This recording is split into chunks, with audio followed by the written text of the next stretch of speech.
అందరికీ నమస్కారం. నేను మీ కిరాకార్పిని. రోషం పౌరుషం తొడగొట్టడం మీసం మెలేయడం పర్సెంటా 1% బుల్లెట్ దిగిందా లేదా, ఓడిపోతే రాజకీయ సన్యాసం చేస్తా సవాల్ విసిరాడు కానీ ఎవరూ స్వీకరించలేదు. పట్టావు జల్లెడు బట్టి వెతికినా ఇంత గుండె ధైర్యం ఉండేవాడు ఎక్కడా దొరకడం. ఈ మాటలు వింటే మీకంటనే గుర్తుకు రావాలి. వైఎస్ఆర్సీపీ ఓటమిలో కీలక పాత్ర వహించినటువంటి betting Bangaraju Anil Kumar Yadav press meet పెట్టాడు. ఒకసారి చూద్దాం. ఇదే పత్రికా సమావేశం పెట్టి 3వ తారీఖున జగన్మోహన్ రెడ్డి గారు గోవర్ధన్ రెడ్డి గారిని మాజీ మంత్రివర్యులు వైఎస్ఆర్ కాంగ్రెస్ పార్టీ జిల్లా అధ్యక్షులు వారిని ఇక్కడ అనిల్ కుమార్ యాదవ్ చెప్తున్నాడు 3వ తారీఖు కాకాన గోవర్ధన్ రెడ్డి జైల్లో ఉన్నాడు, కలవడానికి వస్తున్నాడు అంటున్నాడు. దానికి ముందు కాకాన గోవర్ధన్ రెడ్డి అంటే ఎవరని చెప్తున్నాడు? మాజీ మంత్రివర్యులు జిల్లా అధ్యక్షుడని చెప్తున్నాడు. అది కాదు చెప్పాల్సింది అనిల్ కుమార్ యాదవ్. అక్రమ మైనింగ్ కేసులో ఉన్నాడు, క్వార్జు మొత్తాన్ని కొల్లగొట్టాడు, కోర్టులో ఉండే ఫైల్స్ ని తగలబెట్టాడు, ఎస్సీ ఎస్టీ అట్రాసిటీ కేసుల్లో ఉన్నాడు, ఇవే కాకుండా బెదిరింపుల కేసులో కూడా ఉన్నాడు. ఇది care of address Kakani Govardhan Reddy అని చెప్పాలి. జిల్లా అధ్యక్షుడు, మాజీ శాసనసభ్యులు, మాజీ మంత్రివర్యులని కాదు, అది చెప్పు ఫస్ట్. చూస్తారని చెప్పడం జరిగింది. అసలు ఇంతకీ ఇస్తారా ఇవ్వరా? ఏదో కాలయాపన చేసి జగన్మోహన్ రెడ్డి గారి పర్యటనని ఆపాలా? పర్యటనని ఇస్తారా ఎవరా అంటే ఎవరు? పర్మిషన్ ఇస్తారా ఎవరా అంటే పర్మిషన్ ఎవరు? ఎందుకు ఎవరు?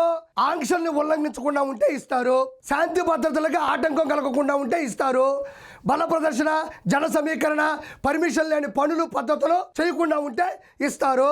మనం చేసే పనులేంది? జనాన్ని మొత్తం పోగీయడం, హెలిపేడ్ దగ్గర నుంచి రూట్ మ్యాప్ దగ్గర నుంచి అక్కడ వాళ్ళ దగ్గర కూర్చునేంత వరకు కూడా తొక్కిసలాట్లు, కారు మీద చిందులేపీడాలు, బూతులు ఒకటి కాదు కదా. ఎందుకు ఇస్తారు?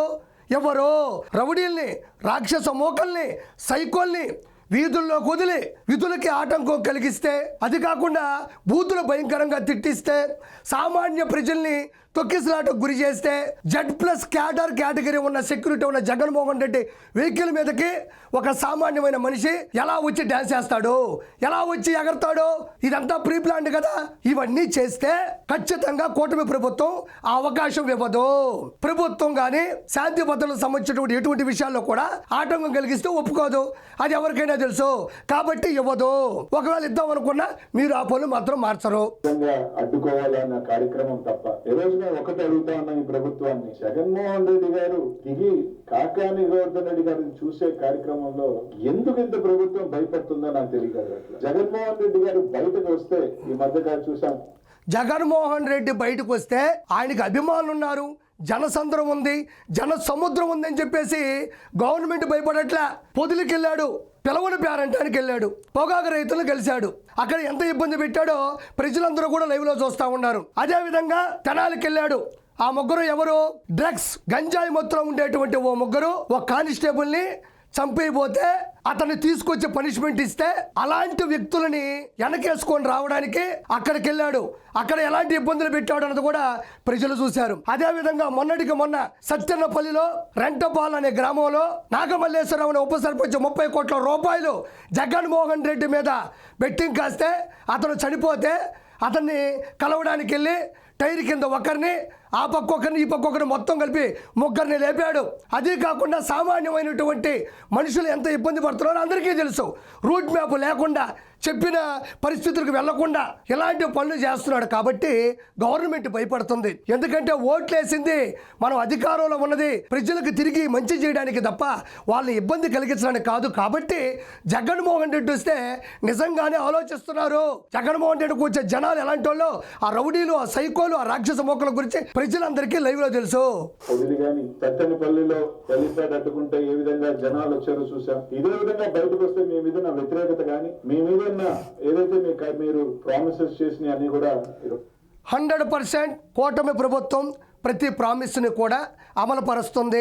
1వ తారీఖు టెన్షన్గా పింఛన్లు ఇస్తున్నారు. 203 అన్నా క్యాంటీన్లు ఓపెన్ చేశారు. కేంద్రం నుంచి నిధుల్ని మంజూరు చేసుకుంటున్నారు. మెగా డిఎస్సి నోటిఫికేషన్ జారీ చేశారు. తల్లికి వందనం అమలైంది. రానున్న రోజుల్లో అన్నదాత సుఖీభవ, దానితో పాటు ఫ్రీగా బస్సు కూడా ఇవ్వబోతున్నారు.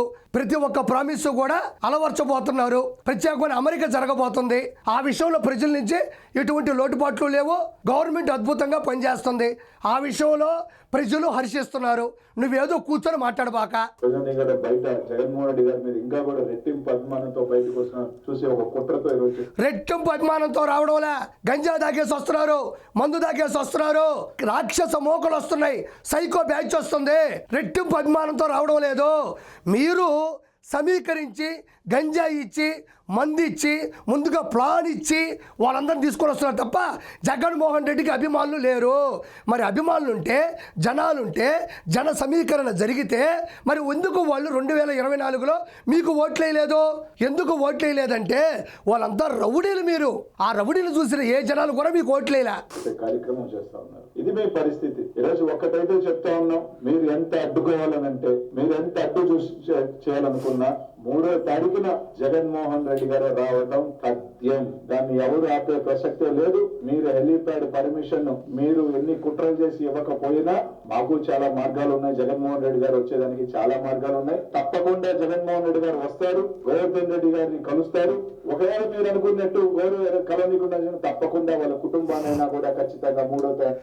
ఇక్కడ ఫస్ట్ ఏమన్నాడు అనిల్ కుమార్ యాదవ్, మీరు ఎంత అడ్డు చెప్పినా ఎంత అడ్డు వచ్చినా జగన్మోహన్ రెడ్డి గారు రావడం తథ్యం అన్నాడు. సరే పోనీ ఎలివేషన్ అద్భుతంగా ఉందనుకున్నా, మీరు అనుకున్నట్టుగానే పర్మిషన్ ఇవ్వకపోతే వాళ్ళ ఇంటికి వెళ్ళి పరామర్శించి వెళ్ళిపోతాడంట. ఆ మాత్రం దానికి రావడం ఎందుకు? 100% పర్మిషన్ మీకు రాదు. ఎందుకు రాదు అనేది ఇంతకుముందు ఉదాహరణ చెప్పిన. ఇవన్నీ కాదు అనిల్ కుమార్ యాదవ్. ఫస్ట్ మనకి హెలిప్యాడ్ పర్మిషన్ ఉందా, రూట్ మ్యాప్ ఉందా, ఎక్కడ దిగాలి, ఎక్కడ ఏడవాలి, ఇవన్నీ ఉన్నాయో లేదో పక్కన పెట్టు.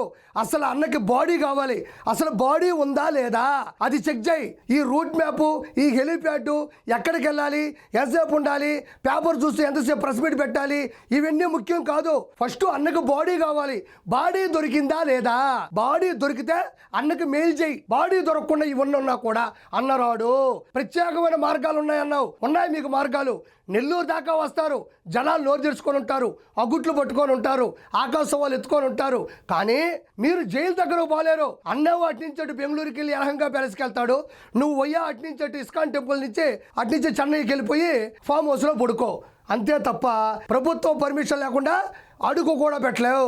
ఇక్కడ నెల్లూరు నగరానికి రావటం కలవటం ఖాయం అని మాత్రం మీ అందరికి కూడా తెలియజేస్తా ఉన్నాం. ఈ రోజు ఒకటే చెప్తా ఉన్నాం, మీరు ఎన్ని ఇబ్బందులు గురి చేయాలనుకుంటే జగన్మోహన్ ఇక్కడ మీరు గమనించారో లేదో మాటికి అనిల్ కుమార్ యాదవ్ నేను ఒకటే చెప్తున్నా అంటున్నాడు.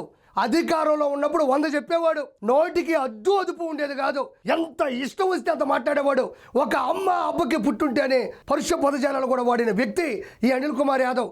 ఇప్పుడు పరిస్థితి బాగాలేదు కదా, అధికారంలో లేడు కదా, ఇప్పుడు మాత్రం కొంచెం సైలెంట్ అయ్యి గారు అనే పదాలు వాడుతూ నేను ఒకటే చెప్తున్నా అంటున్నాడు.